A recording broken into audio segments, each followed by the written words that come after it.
참 우리가 기도할 거는 그 교회 안에 좀 반주자가 좀 계시면 좋겠다라는 생각이 들어요. 지금 몇 주째 반주 없이 기도회를 하니까 어떠세요? 네? 네? 그 붕어빵에 그 안고가 없는 것 같진 않으세요? 상관없는 분도 계실 텐데 굉장히 많이 다른 분도 아마 계실 거라고 생각해요. 예. 우리가 이제 다니엘서 5장인데요. 다니엘서 5장은 신바벨론 제국의 그 멸망에 관한 이야기입니다. 5장은 그 새로운 왕 벨사살이 등장해요. 벨사살 왕은 누구입니까? 예? 어떻게 아셨어요? 벨사살 왕은 역사적으로 이제 그 고전 자료에 존재하지 않아요. 예. 그 역사적 자료는 바벨론이 페르시아에게 망할 때 그 고레스왕한테 망하죠. 그때 왕이 벨사살이 아니에요. 누구예요? 나보니두스라는 왕이에요. 벨사살이 아니라. 예. 그래서 교회 역사에서 다니엘서에 대한 논쟁이 뜨거웠던 거예요. 예.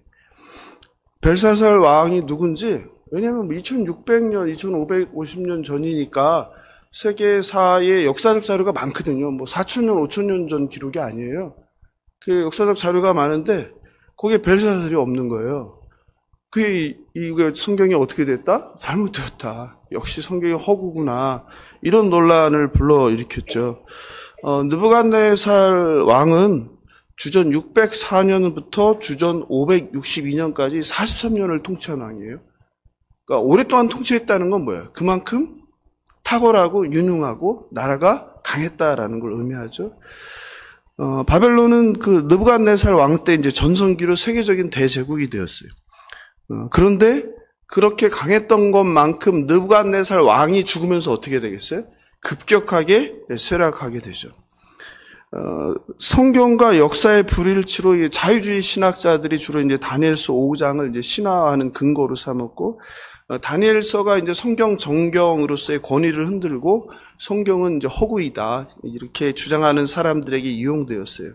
그런데 1854년에 영국의 고고학자 테일러 박사가 이 바벨론 지역, 오늘날의 어디죠? 이라크.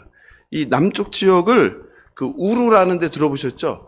우루를 고고학 발굴 탐사를 가게 된 거예요. 근데 거기에 이제 달의 신인데 달의 신의 이름이 신이에요. 다시 어떻게 해요? 달의 신의 이름이 뭐다? 신. 예. 그 신의 신전을 탐사하게 됐는데 그 신전의 후미진 구석에서 글귀가 새겨진 원통 모양의 기둥을 발견했는데 거기에 이런 기록이 있는 거예요. 나보니두스 왕과 그의 아들 벨사살을 위한 기도문. 할렐루야. 뭐가 발견된 거예요? 역사상 기록이 없던 누가? 벨사살이 언제? 1854년에 처음 발견된 거예요. 놀라운 발견이죠. 나보니두스 왕과 그의 아들 벨사살. 그러니까 역사적으로는 마지막 왕이 누구예요? 나보니두스죠. 근데 누가 있었다는 거예요? 실제로 그의 아들 벨사살이라는 사람이 문헌으로, 역사적인 문헌으로 등장하게 된 배경입니다. 성경이 신화이고 허구라는 비판을 받게 했던 벨사살이 실존했던 역사적 인물이라는 것이 증명되는 아주 중요한 사건입니다. 그 후 많은 사람들이 이제 누구에 대해서? 벨사살에 대해서 연구하기 시작했어요.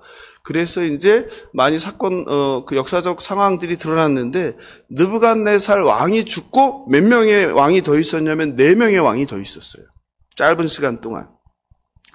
이 바벨론의 이제 마지막 왕인 나보니두스는 결혼을 하는데 누구랑 결혼하냐면 느부갓네살 딸과 결혼해요. 정략 결혼을 하죠.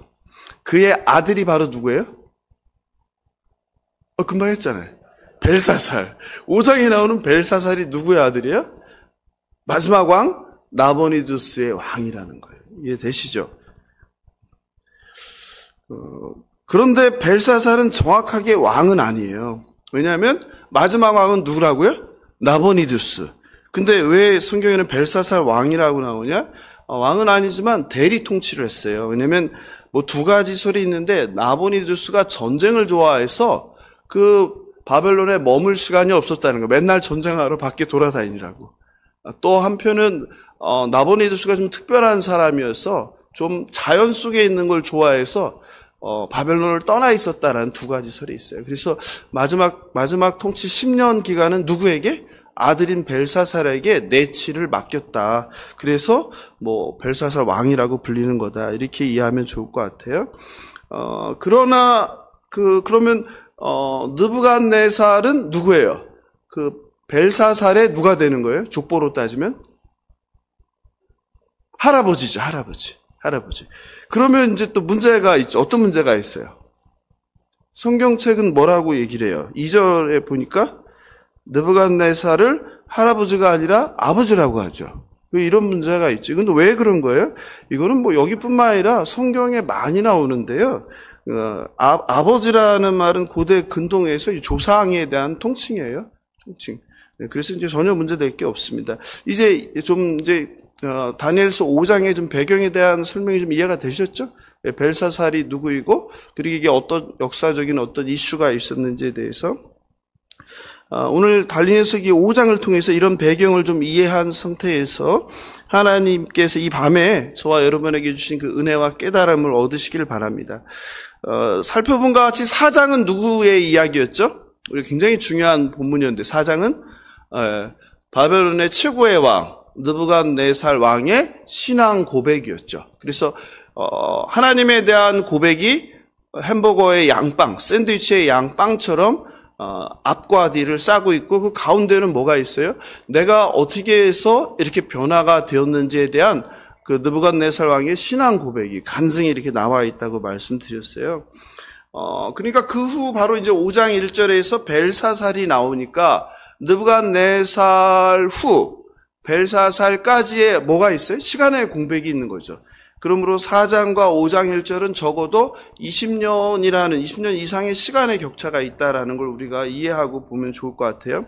벨사살은 지금 잔치를 벌이고 있습니다. 엄청난 잔치죠? 1절을 같이 한번 다시 보겠습니다. 시작. 벨사살 왕이 그의 귀족 몇 명이요? 1000명을 위하여 큰 자치를 베풀고 그 1000명 앞에서 술을 마시네요. 1000명이라는 것은 숫자를 뭐 셌다는 뜻은 아니고 그만큼 뭐예요? 어마어마한 수가 모였다는 거죠. 사실은 이건 잽도 안 되죠. 그 누구죠? 에스더서에 보면 뭐 얼마 동안 잔치를 벌여요? 6개월 동안 매일 밤 잔치를 벌였다는 얘기가 나오죠. 그죠? 그러니까 그 당시에 그 힘 있는 자들이, 힘 있는 제국이 밤마다 무엇을 했을까 생각하면 돼요. 지금이야 밤마다 뭐 할 게 많죠. 뭐예요? TV도 보고 또 뭐 영화도 보고 또 어디 뭐 놀러도 가고 하지만 그때는 뭐가 있겠어요? 할 수 있는 게 그저 그냥 뭐예요? 풍악을 울리고 먹고 마시는 거죠. 그죠? 그걸 날마다 했다는 거죠. 1000명이 잔치를 벌인다. 이 상상만 해도 뭐가 떠올려? 아니 시끌벅적하죠. 머리가 아파지지 않아요? 왕은 술을 퍼마십니다. 대단하죠. 이 고대 국가에서 이 잔치의 규모는 뭐와 같은 거예요? 그 왕의 준비한 사람의 힘과 권력을 상징하는 것이죠. 부를 상징하죠. 그런데 나라의 모든 지도자들이 쾌락에 빠진 이 밤, 주로 초대자들이 누구예요? 실력자들이죠. 내가 대접하고, 왕이 대접하고 싶은 사람들을 불러 모으는 거죠. 그죠? 우리도 예를 들어서 뭐 청와대에서 잔치를 연다. 그러면 거기 누굴 초대하겠어요? 예쁜 애들을 초대하겠어요? 미운 애들을 초대하겠어요? 잔치 와서 뭐 즐거워할 사람들을 초대할 거 아니에요. 그러니까 이때 모인 사람들은 다 왕의 뭐예요? 아주 자기가 잘 따르는 통치자들이죠. 그죠? 장관들로부터 신하들이 다 모였겠죠. 그런데 문제는 이 나라의 모든 지도자들이, 방백들이 모인 이 쾌락에 빠진 이 밤이 이 바벨론의 언제예요? 마지막 날이라는 거죠. 바벨론 제국의 마지막 날. 무엇을 의미합니까? 인간의 타락함과 어리석음이죠. 자기가 오늘 죽게 되는데 그걸 알아요, 몰라요? 모른다는 거죠. 오늘 밤 내가 죽는데 그걸 모르는 게 인간이에요. 모를 수 있어요. 근데 뭐 하고 있는 거예요? 오늘 밤 죽는 줄 모르고 잔치를 벌이고 술을 마시고 놀고 있는 거죠. 이게 인간이라는 거예요. 이처럼 하나님의 심판은 아무도 모르는 때에 임할 수 있다는 사실을 오늘 본문은 이야기해 주고 있죠. 우리가 지금 새벽에 마태복음 읽고 있잖아요. 이제 내일이면 이제 마태복음이 끝나게 되는데 우리가 어제 읽은 본문이 마태복음 24장인데 24장이 어떤 장이에요? 주의 날이 임하는 것이죠. 주의 날은 언제 임한다고 거기서 이야기합니까? 예수님께서 아무도 모를 때 임한다는 거예요. 그래서 어떻게 알아? 너희들은 깨어 있으라. 노아의 때 어떻게 임했다는 거예요? 하나님의 심판이 사람들이 먹고 마시고가 뭘 뜻하는 거예요? 일상생활을 했다는 거예요. 무슨 특별한 지금처럼 뭐 저쪽에서 전쟁이 나서 우리가 긴장하면서 시간을 보내는 게 아니라 그냥 아무 일 없이 일상에 먹고 마시고 직장을 가고 젊은 사람들은 뭐 했다는 거예요? 장가가고 시집가고. 전쟁이 나는데 내일 종말이 오는데 장가가고 시집갈 사람은 없잖아요. 그죠? 그 얘기를 하는 거죠. 일상을 살아갈 때 임했다는 거죠.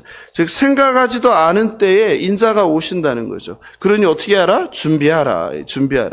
하나님의 심판이 오늘 밤 우리가 예배하고 있는데 오늘 밤 임할지 아니면 내일 임할지 아무도 모르는 겁니다. 죽는 날 잔치를 벌이는 벨사살과 바벨론은 한 번뿐인 인생을 어떻게 하자? 즐기며 살자 하는 이 세상 가치에 빠진 사람들이 금요일 밤은 우리가 뭐라고 부르죠? 불금이에요. 불금이 무슨 뜻이에요? 뭐의 약자예요? 불타는 금요일 밤의 약자예요? 예, 하여튼 모르겠는데 찾아보질 않았어요. 보통 불금이라고 부르잖아요. 이제 불타는 밤, 불타는 금요일 밤.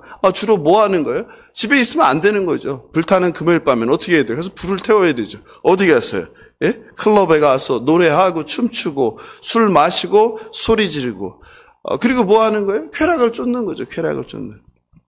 이 시대 사람들을 떠오르게 합니다. 쾌락을 쫓다 망한 바벨론을 통해서 깨어 준비하라는 주님의 경고를 새기는 저와 여러분 되길 주님의 이름으로 축원합니다. 2절입니다. 벨사살이 술을 마실 때 명하여 그에 붙인 느부갓네살이 예루살렘 성전에서 탈취해온 그 문 그릇을 가져오라고 명하였으니 이는 왕과 귀족들과 왕후들과 후궁들이 다 그것으로 마시려 함이었더라. 왕은 술에 취해서 보통 술에 취한 사람들이 하는 게 뭐예요? 과장하는 거죠. 그죠?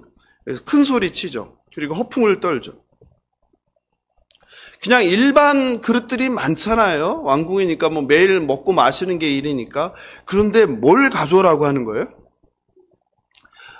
느부갓네살이 지난번 설교 시간에 말씀드린 대로 한 나라를 정복하면 뭘 가져와요? 그 나라의 신, 그 나라의 신을 가져오는 거예요. 우리 신이 마르둑이 그 나라의 신을 이긴 거예요. 그래서 그 나라의 신을 가져와서 어디다 두는 거예요? 그걸 모셔두는 데다 두는 거예요. 그런데 말씀드렸다시피 예루살렘 이스라엘이 믿는 신은 신상이 있어요, 없어요? 신상이 없어요.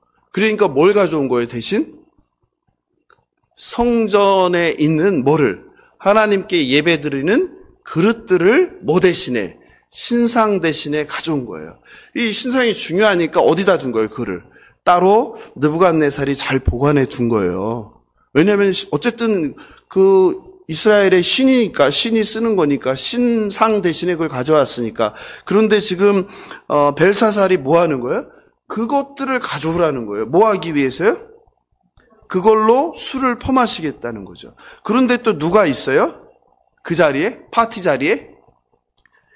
왕후들이 있어요. 후궁들이. 원래 있으면 돼요? 안 돼요? 예? 없죠. 없어요. 에스더서에 보면은 무슨 일이 벌어져요? 왕후가 어떻게 해요? 왕이 나오라 하는데 뭐예요? 거절하죠. 그래서 폐위되는 거 아니에요?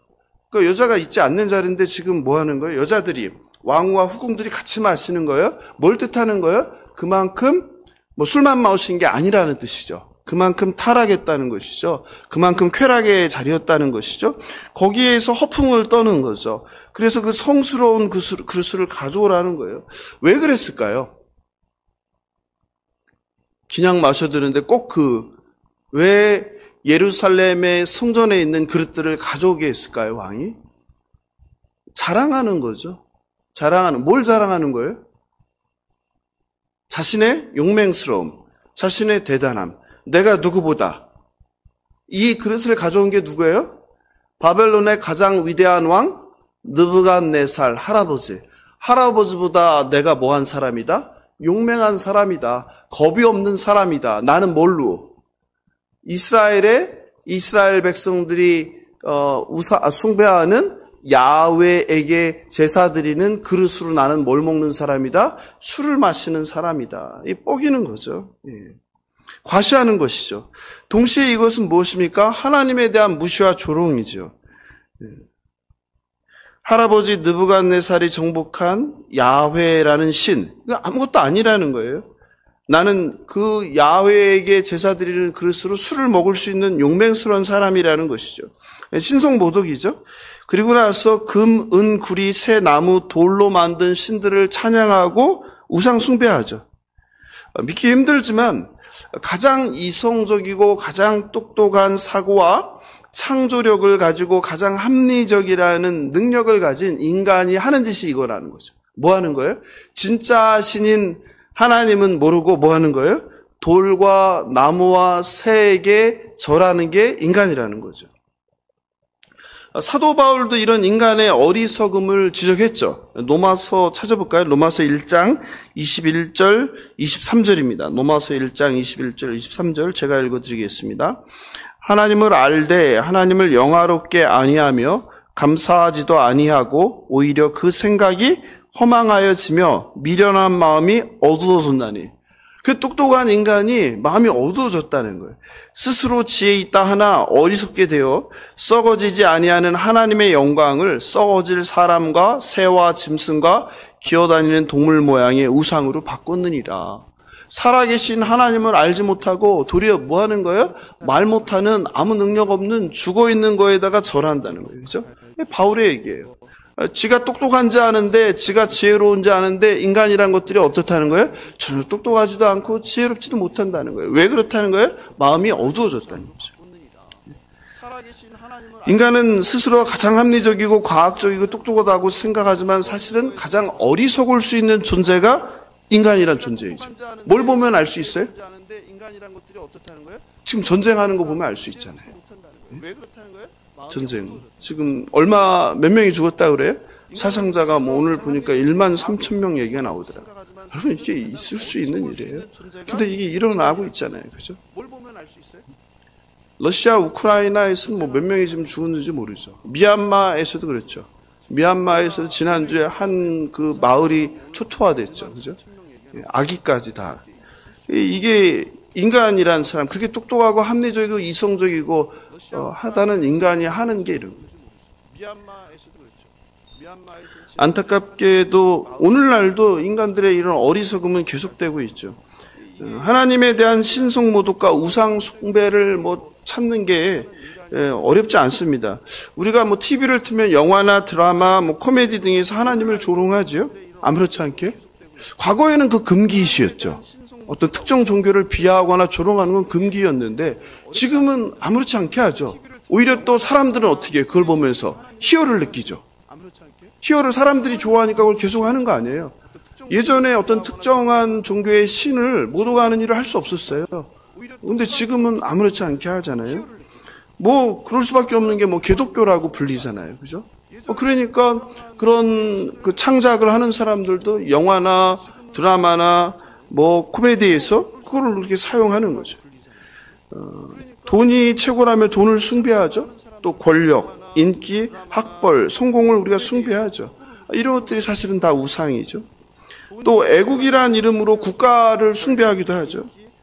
어떤 교회는 여러분 보셨을지 모르지만요. 그 십자가 탑에다가 뭘 같이 걸어놔요? 태극기를 걸어놓죠. 이거 우상이죠. 애국이란 이름으로 국가를 숭배하는 거죠. 십자가와 태극기가 같이 있을 수 없는 거죠. 태극기와 같은 국기와 하나님 나라 십자가는 절대 동일하지 않아요. 나라 사랑과 하나님 사랑이 불일치할 때가 많다는 거예요. 그리고 하나님은 모든 나라 모든 민족의 하나님이죠. 개인주의가 우리가 신앙생활에서 가장 문제가 되는 게 개인주의 아니에요? 이기주의? 근데 이 개인주의가 집단으로 확산된 게 뭐예요? 집단 이기주의잖아요. 우리 동네에는 혐오시설이 들어오면 안 된다 이거잖아요. 반대로 집값을 올려줄 수 있는 시설은 어디로? 내 앞마당으로 들어와야 된다. 이게 집단 이기주의잖아요. 이 집단 이기주의가 확대된 게 뭐예요? 그게 국가 아니에요? 사회고, 그리고 민족이고. 실제로 그런 국가주의나 민족주의가 되면 뭐가 됩니까? 배타주의가 되죠. 그래서 뭐 하는 거예요? 싸움을 하는 거죠. 개인과 개인이 싸우는 거, 이게 확대된 게 집단과 집단이 싸우는 거고, 이게 더 확대된 게 뭐예요? 나라와 나라가 싸우는 거 아니에요? 그러다가 이제 나라와 나라가 싸우다가 이제 확장이 되면 어떻게 돼요? 또 친한 나라들끼리 모아서 뭐 하는 거예요? 전쟁을 벌이는 게 그게 1차 대전이고 2차 대전 아니에요?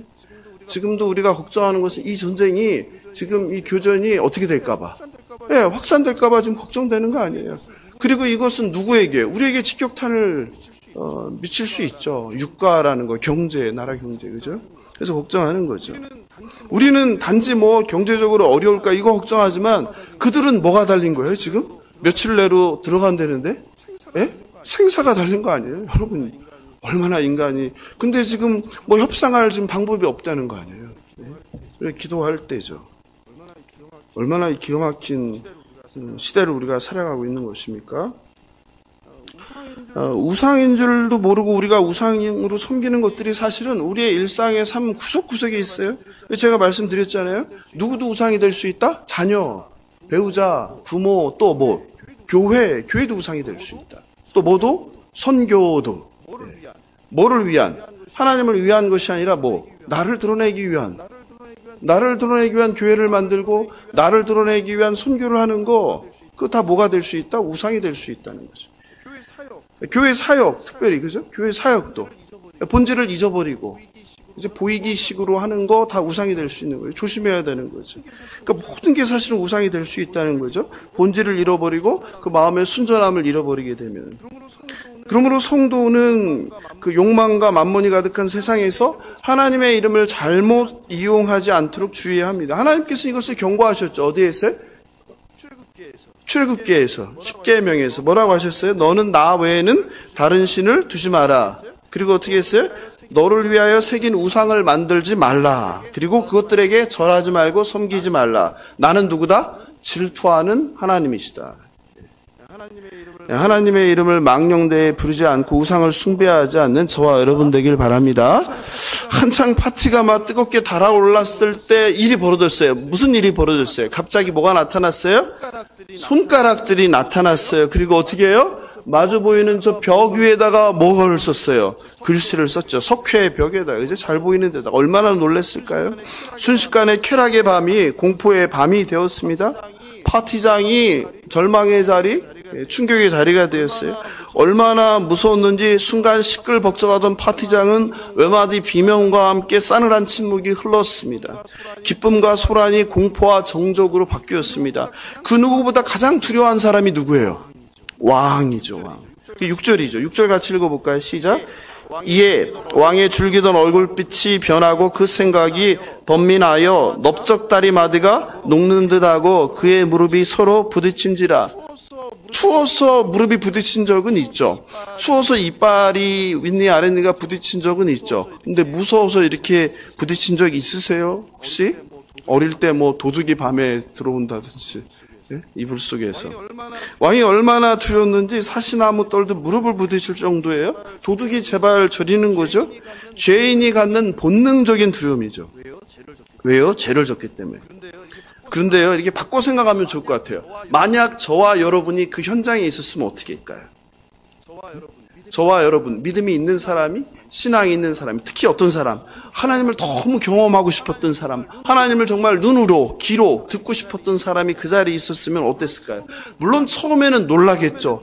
처음에는 좀 두려웠겠죠. 그런데 잠시 정신을 차리고 보면 이게 뭐라는 걸 깨달아요? 하나님의 현현이다라는 걸 깨닫게 되겠죠. 그럼 어떻게 하겠어요? 두려움이 아니라 뭐로 바뀌겠어요? 기쁨, 놀라움, 경탄으로 바뀌겠죠.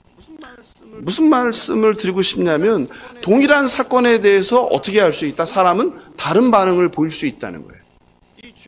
이 죄인된 벨사살은 두려움에 떨었는데 두 무릎을 부딪히면서 간장이 녹으면서, 그러나 하나님을 만나고 싶었던 사람은 그 나타난 손을 보면서 환호할 수 있다는 거죠. 마찬가지로 하나님의 심판이라는 것은 그래서 이중적이죠. 하나님의 심판이 어떻게 다릅니까? 믿지 않는 사람에게 하나님의 심판은 뭡니까? 죽음이죠. 멸망의 날이죠. 그러나 믿는 저와 여러분에게 하나님의 심판은 뭘 뜻합니까? 구원의 날이죠. 구원의 날이죠. 이처럼 내가 누군가에 따라서 어떤 동일한 사건에 다르게 반응할 수 있다는 거예요. 바라옵기는 하나님의 그 심판, 하나님의 현현에 공포와 두려움이 아니라 감동과 기쁨을 경험하는 저와 여러분 되길 주님의 이름으로 축원합니다. 절대적인 권력을 자랑하던 왕도 손가락이 나타나 그 글자를 쓰는 기이한 장면에 무너져 버립니다. 하나님을 모르고 살아가는 인생의 실체입니다. 그런데 바로 그때 공포에 쌓여 놀란 왕과 귀족들과 대조되는 인물이 등장합니다. 그게 누구예요?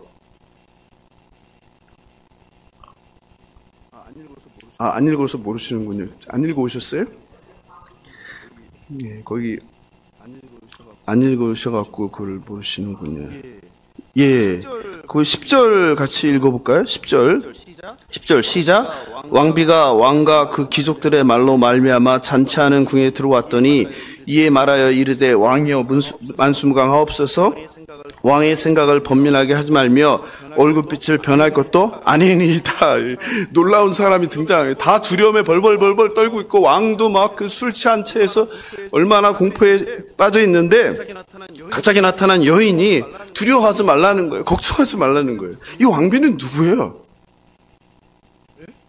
예? 어떻게 이게 가능합니까? 예? 침착하죠? 완전히 뭐가 느껴져요? 산전수전 다 겪은 베테랑의 그 노련함이 느껴지지 않아요? 이것까지 이 정도? 아무것도 아니에요?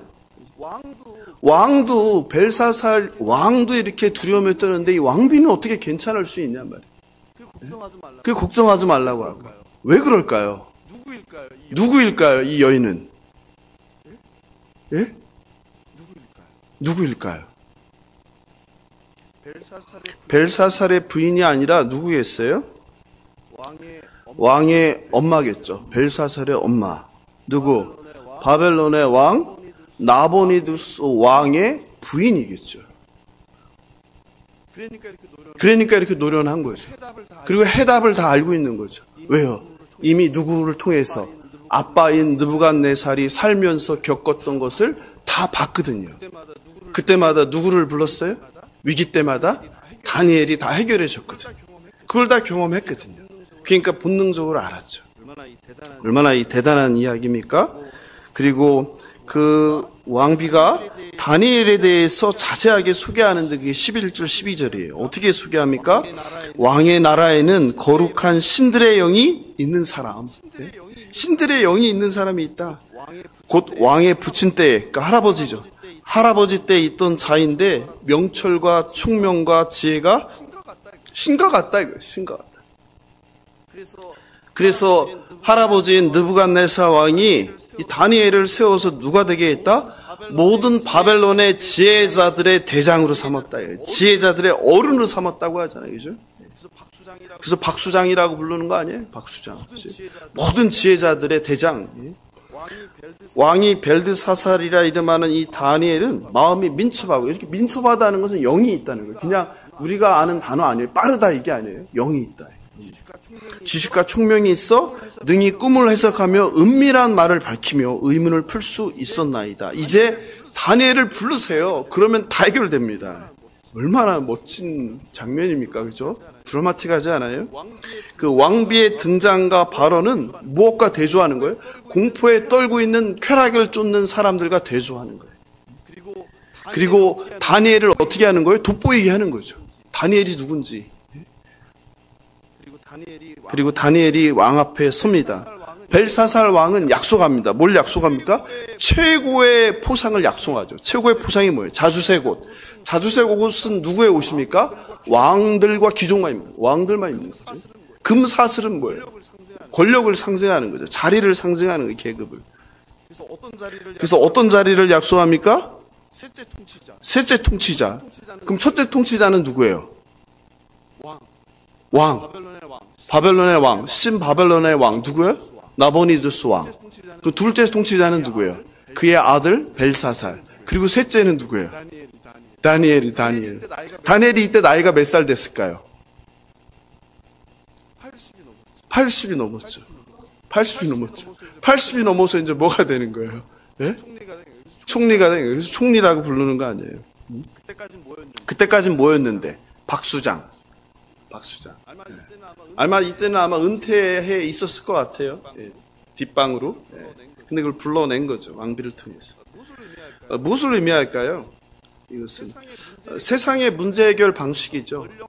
권력과 돈을 가진 왕의 문제 해결 방식이라는 거예요.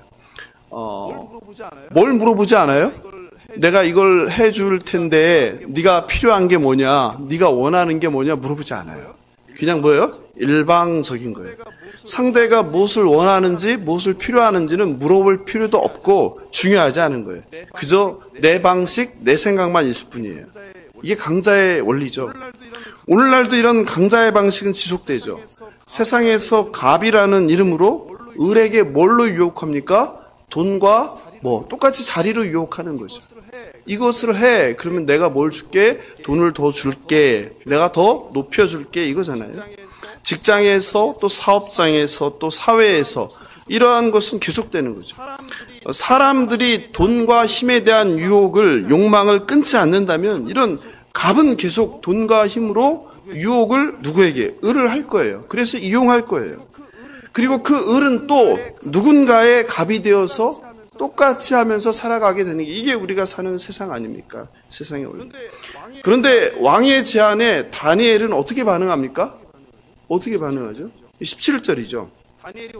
다니엘이 왕에게 대답하여 이르되 왕의 예물은 왕이 친히 가지시며 왕의 상급은 다른 사람에게 주라.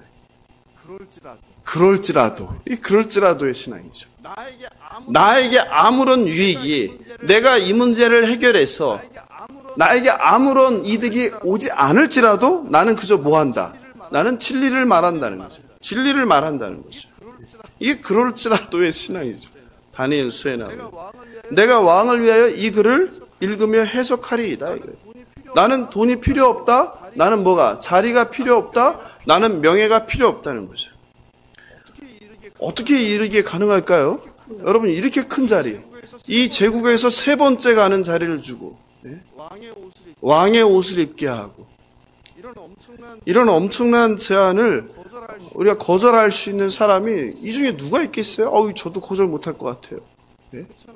그렇잖아요. 이게 웬만한 자리입니까? 예? 이걸 어떻게 거절할 수가 있어요?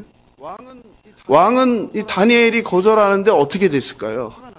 화가 났겠죠. 그렇잖아요. 왕의 제안을 누가 거절할 수 있어요? 이건 목숨을 거는 행위죠. 그러니까 다니엘은 사실 부러워하는데 다니엘은 계속 뭘로 도전하는 거예요? 신앙이라는 걸로 자기 목숨을 거는 거예요. 계속 지금 1장부터 계속 뭐 하는 거예요? 계속 목숨을 거는 거예요. 목숨을 거는 거예요. 해서는 안 되는. 이렇게 하면 죽는 걸 알면서 계속 그렇게 도전하는 거예요. 누구한테? 그 시대, 그 나라의 최고 황제에게 도전하는 거죠. 누가 이렇게 할 수 있겠어요? 왕은 그 무례함에 엄청 화가 났죠. 당장 때리고 싶었겠죠. 그러나 왕은 절제하고 마음을 가라앉히죠. 왜냐하면 살기 위해서는 왕비가 추천한 이 다니엘의 말을 들어야 되니까요. 그런데 더 놀라운 것은 비록 마음에는 화가 났지만 어떤 생각이 들었을까요? 얘가 뭐다? 진짜구나.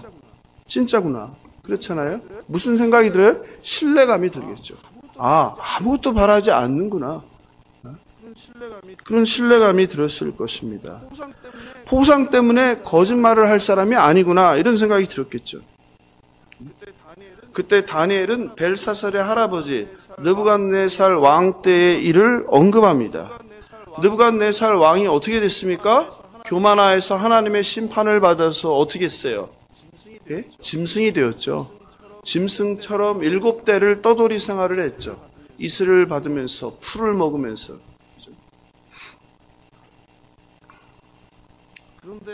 그런데 벨사살이 뭘 안다는 거예요? 그러니까 할아버지가 무슨 일을 겪었는지를 아는데 너는 그걸 알면서도 뭐하다? 교만하다 이거죠.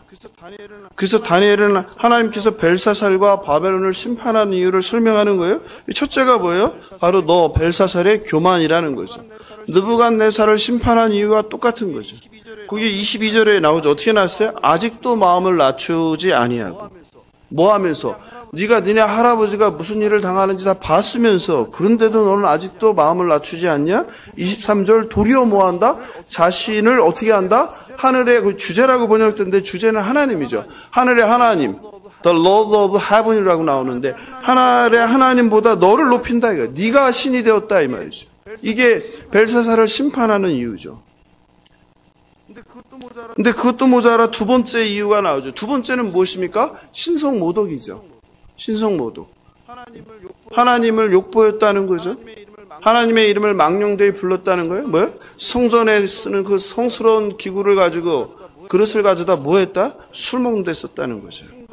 성전을 모독했다. 신성을 모독했다. 그리고 우상을 숭배했다는 거죠. 거기 보니까 어떻게 나와요? 성전 그릇을 가져다가 술을 마시고 또 금, 은, 구리, 새와 나무, 돌로 만든 신상들을 찬양하고 또 한 가지가 더 나와요. 뭘 주장했다 그래요? 왕의 호흡을 주장하시고 왕의 모든 길을 작정하신다. 왕의 호흡을 주장하시고 왕의 모든 길을 작정하는 건 누구예요? 하나님 아버지인데 누가 했다? 지가 했다고 한다. 내 인생이라는 거예요. 내 인생. 내가 내 인생의 주인이다 가르치는 게 어디예요? 세상 나라죠. 여러분 학교 다니면서 배운 게 그거 아니에요? 네가 인생의 주인이다. 네가 원하는 것을 해야 된다. 네 꿈을 이루어야 된다. 그래야 뭐가 된다. 그게 자아실현이라는 거 아니에요? 그게 행복한 인생이라고 가르치는 거 아니에요? 그게 성경이 가르치는 가치는 완전 달라요. 하나님께서 뭘 한다는 거, 우리의 생사화복을 주관하신다는 거예요. 그러니까 내 생명이 우리의 손에 있는 게 아니라 누구 손에 있다는 거예요? 하나님 아버지의 손에 있다는 거예요. 이것을 인정하지 않는 걸 뭐라고 하는 거예요? 교만이라고 하고 그런 자를 하나님께서 어떻게 한다는 거예요? 낮추신다는 거예요. 심판하신다는 거예요. 교만은 내가 주인이 되는 거죠. 그래서 성경은 잠언 16장 18절에 교만은 뭐라고 하는 거예요? 패망의 선봉이다. 하나님은 교만한 자를 반드시 심판하십니다. 믿으시기 바랍니다. C.S. 루이스는 이렇게 얘기했어요. 교만한 사람은 밑을 내려다 보는데 급급한 나머지 위를 보지 않는다. 그러니까 교만한 사람은 뭘 보지 않는다는 거예요? 위를 보지 않는다는 거예요. 왜? 자기가 맨 위에 있으니까 볼 필요가 없죠. 다 깔아본다는 거예요. 깔아본다. 그래서 뭐 하는 거예요? 다른 사람을 무시하는 거죠. 자기가 왕이죠. 하나님의 심판이 임하기 전에 교만을 꺾고 겸손의 자리로 낮아지는 저와 여러분 되길 예수님의 이름으로 축원합니다.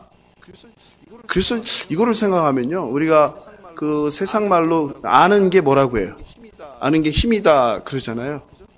그죠? 아는 게 힘이라고 하잖아요. 근데 이 하나님의 이 말씀을 보면 때로는 뭐가 맞는 것 같아요? 모르는 게 약이다. 왜냐면 내가 아니까 아는 척해서 생기는 거 아니에요. 교만이 그거 아니에요? 여러분 모르는데 아는 척하는 사람 봤어요? 뭔가 좀 아니까 아는 척하는 거예요. 이거 보면 좀 모르는 게 약이다 싶을 때가 많이 신앙생활 하다 보면 참 모르는 게 약이다. 좀 안다고 까불고 잘난 척하고 아는 척하는 사람들 보면 그게 교만이잖아요. 아, 모르는 게 약일 수 있구나. 신앙생활에서 어떨 때 그런 생각이 들 때가 있어요. 이제 다니엘이 벽에 기록된 글자, 오늘 설교 제목인데 뭔가요? 같이 해볼까요? 설교 제목 시작. 예? 설교 제목 오늘 시작. 메네메네 데겔 우바르신이라는 오늘 설교 제목인데 26절 28절에 나오죠. 네.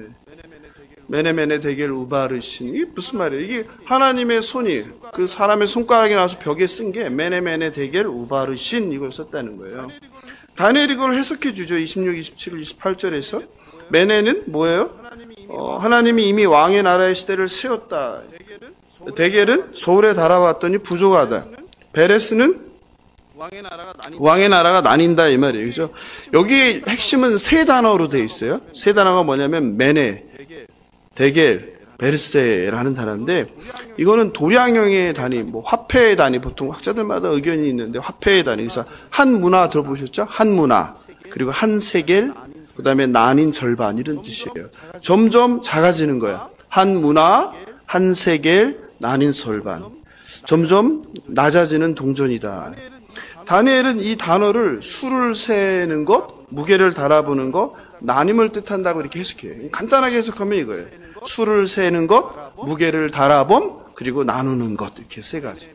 메네, 데겔, 우바르신, 이렇게.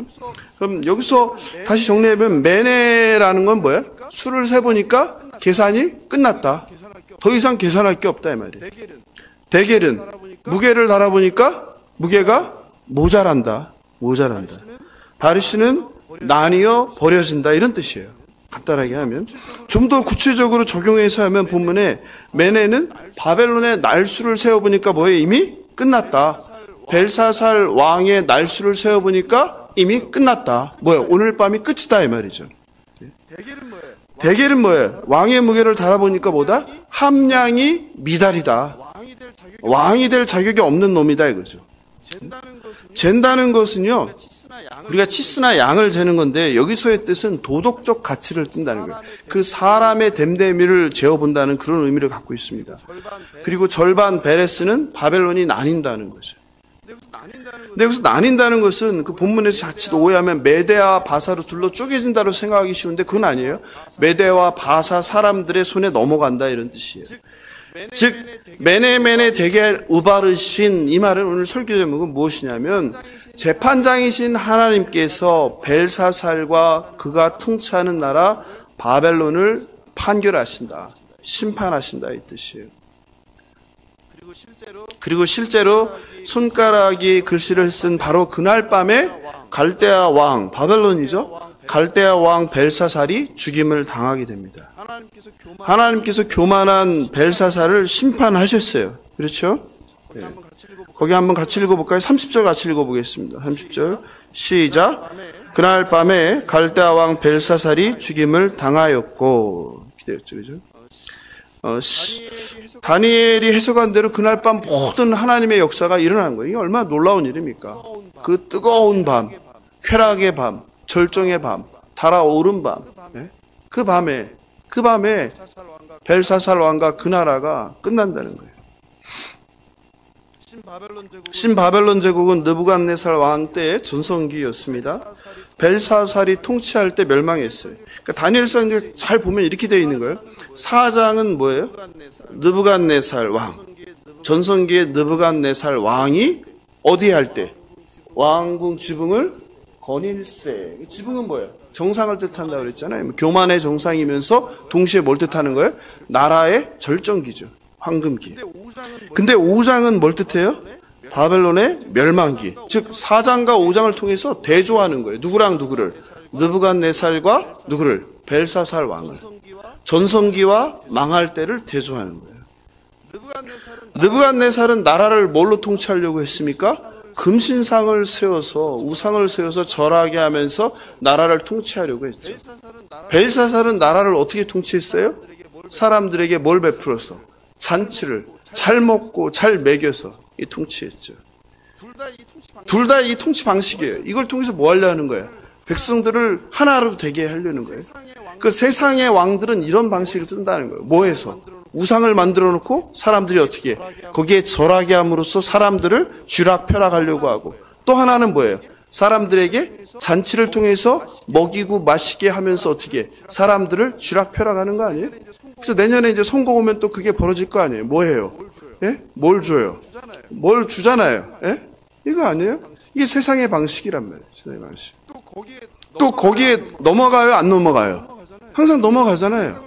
그러니까 그걸 계속 쓰는 거잖아요. 계속 선거 때마다. 세상 정치인들이, 지도자들이 하는 방식이 똑같잖아요. 예? 이게 이 방식이라는 거예요. 마찬가지로 지금도 세상 나라와 세상 왕들은 금신상을 세우든지 우상을 세우든지, 아니면 그 우상에는 뭐가 있어요?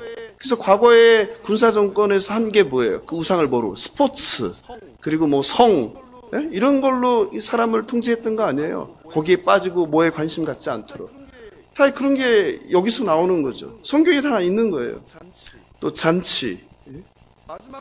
마지막 때 거짓 선지자들도 마찬가지죠. 우리가 어제 새벽에 살펴봤는데 놀라운 말씀 아니에요? 마태복음 24장 24절 외우기도 편하죠. 해볼까요? 24. 해보세요. 24. 예, 너무 중요한 장. 마태복음 24, 24장 찾아볼까요? 같이 읽어보겠습니다. 시작. 거짓 그리스도들과, 안 찾으셨어요? 예, 시작. 거짓 그리스도들과 거짓 선지자들이 일어나 큰 표적과 기사를 보여 할 수만 있으면 어떻게 택하신 자들도 미혹하리라. 바보라서 그런 이단이나 그런 이상한 데에 끌려 들어가는 게 아니에요. 사이비에 끌려 들어가는 게 아니에요. 예? 정말 저 사람은 아무 생각이 없고 바보라서 거기에 끌려 들어가는 게 아니에요. 거기에 뭐가 있는 거예요? 그 사람이 원하는 게 있는 거예요. 신앙생활하는 사람들에게 가장 원하는 건 뭐예요? 하나님의 놀라운 극적인 체험이죠. 기적을 경험하는 거죠. 그죠? 그게 뭐예요? 눈앞에서 뭐예요? 불치병이 고침을 받는 거. 눈앞에서 귀신이 떠나는 거. 이런 것들 아니에요? 눈앞에서 뭐가? 이빨이 뭐가 되는 거? 금이빨로 변하는 거예요. 예? 손수건을 줬는데 손수건이 뭐예요? 예? 거기에 금가루가 묻어나오는 거. 이거 보면서 혹하는 거 아니에요? 야, 이거 누가 했다? 하나님. 뭐 하늘에 뭐가 불이 나타났다. 예? 그거 미혹되는 거 아니에요? 그걸 누가 쓴다? 사탄이. 여기 나오잖아요. 마태복음 24장 24절 기억하십시오. 거짓 그리스도들과 거짓 선지자들이 사람들을 훔쳐가는데 미혹해가는데 뭘? 큰 표적과 기사를 보여주었어요. 그래서 제가 계속 얘기하는 거예요. 그런 거 속지 말라고. 미혹되지 말라고. 뭘 붙들라? 말씀을. 이 마태복음 24장 24절을 아시면 그런 거에 속지 않죠. 아, 이거는 누가 하는 걸 수 있다? 네? 거짓 선지자들이, 사탄이, 마귀가 하나님께서 하시는 게 아니라 분별할 수 있다는 거죠. 성경으로 얘기하잖아요. 그러니까 정치만 그런 게 아니라 사회만 그런 게 아니라 우리의 신앙도 마찬가지라는 거예요. 느부갓네살은 하나님의 심판으로 짐승으로 낮아진 후 회개하고 그리고 하나님을 인정했죠. 반면에 벨사살은 어떻게 돼요? 망하기 직전까지 뭐 하는 거예요? 쾌락을 쫓다가 그냥 즉사하는 거죠. 왜 죽었는지에 대해서는 뭐 역사적으로 여러 가지 설이 있는데 그것까지 할 시간은 없고요. 그래서 이 다니엘서의 저자는 뭐 하는 거예요? 4장과 5장을 통해서 극적인 대비를 하는 거예요. 극적인 대비. 둘 다 공통점은 뭐예요? 둘 다 교만의 극치. 그래서 하나님의 심판. 그런데 느부갓네살은 어떻게 해요? 회개하고 돌아서서 하나님을 고백하고. 근데 벨사살은 어떻게 해요? 그날 밤 즉사, 신성 모독죄, 우상 숭배. 술과 쾌락에 빠져 하나님의 심판을 전혀 깨닫지 못한 거예요. 말씀을 마무리합니다. 신바벨론 벨사살의 파티장에 하나님의 손이 나타나요. 여기 뭐 사람의 손가락이라는데 하나님의 손이죠. 하나님의 손이 나타났어요. 그리고 벽에 알 수 없는 글을 썼는데 그 글이 뭐라고요? 메네메네 데겔 우바르신. 이제 외울 수 있겠죠. 메네메네 데겔 우바르신. 하나님께서 교만한 벨사살을 세워보시고 저울에 달아보셨어요. 뭘 달아보셨다는 거예요? 그의 인생을 달아봤다는 거죠. 그의 통치를 달아봤다는 거죠. 근데 뭐하는 놈이더라? 백성들을 어떻게 해요? 하나님의 공의와 정의로 다스리지 않고 어떻게 했다는 거예요? 맨날 술 퍼먹겠다는 거예요. 맨날 쾌락을 쫓았다는 거예요. 성에 빠져 살았다는 거예요. 그리고 우상을 숭배했다는 거예요. 그리고 하나님을 못 오겠다는 거예요. 절대 그 바벨론은 어떤 곳이라고 했어요? 바벨론의 그 성은 어떤 성? 난공불락. 날마다 파티를 해도 망할 수 있다, 망할 수 없다. 망할 수 없다. 왜냐 하면 성 주변에 뭐가 있기 때문에 물이 흐르기 때문에 망할 수 없는 성인데 이게 망했다는 거예요. 왜 망했는지 나중에 말씀드릴게요. 절대 멸망할 수 없는 난공불락에서 바벨론 이 성이, 바벨론 제국이 하나님의 심판 앞에서는 순식간에 무너지는 거예요. 사람들은요, 다 자기 성을 쌓는다고 말씀드렸습니다. 사람들은 누구나 예외 없이 자기 성을 쌓는 게 인생이에요. 크든 적든. 어떤 사람은 크게 쌓고 어떤 사람은 조그맣게 쌓는 거죠. 그 성이 뭐예요? 자기를 지켜줄 것 같은 거. 그게 뭐예요? 돈이죠. 권력이죠. 명예죠. 어떤 사람은 능력이죠. 어떤 사람은 인기죠. 어떤 사람은 인정이죠. 어떤 사람은 자식들이죠.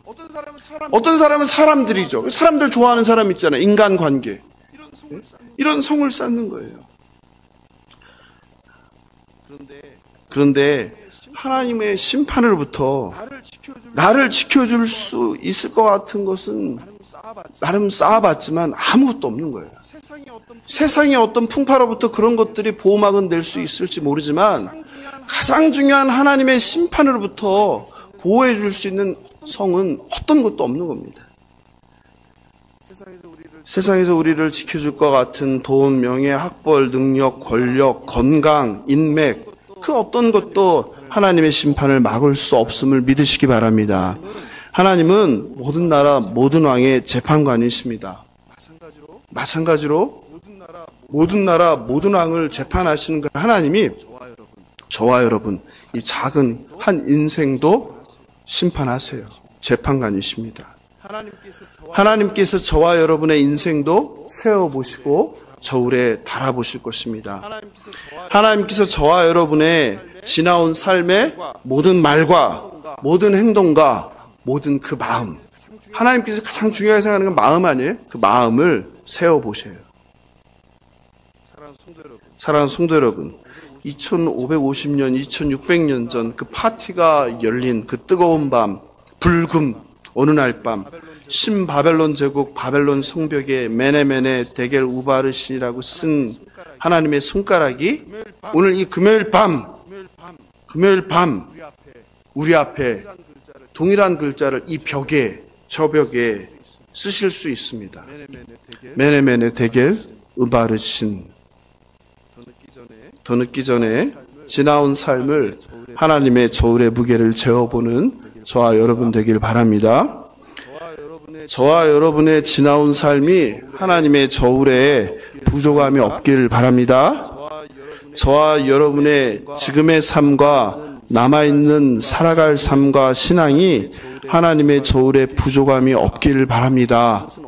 그것은 어떻게 가능합니까? 인간의 능력으로는 절대 불가능합니다. 오직 누구를 통하여? 예수 그리스도를 통하여. 저와 여러분은 절대 스스로 인간은 그 하나님의 저울에 합격점을 받을 수 없습니다. 저와 여러분은 오직 누구를 통하여? 예수 그리스도를 통하여. 우리를 위하여 십자가에서 죽으시고 부활하신 예수 그리스도만이 저와 여러분을 그 하나님의 저울로부터 합격시킬 줄 믿습니다. 그렇기 때문에 저희가 구할 것은 하나님의 은혜예요. 제게 구원의 은총을 주셔서 감사합니다. 이 구원을 꼭 붙들고 살아가게 하소서. 심판이 임하기 전에 죄를 회개하고 높아진 마음을 내려놓고 겸손하게 낮아져서 오직 길이어 진리어 생명 되시는 예수 그리스도만을 붙잡는 저와 여러분 되길 주님의 이름으로 축원합니다. 메네메네 데겔 우바르신. 함께 찬송하고 기도하면 좋겠습니다. 주가 일하시네.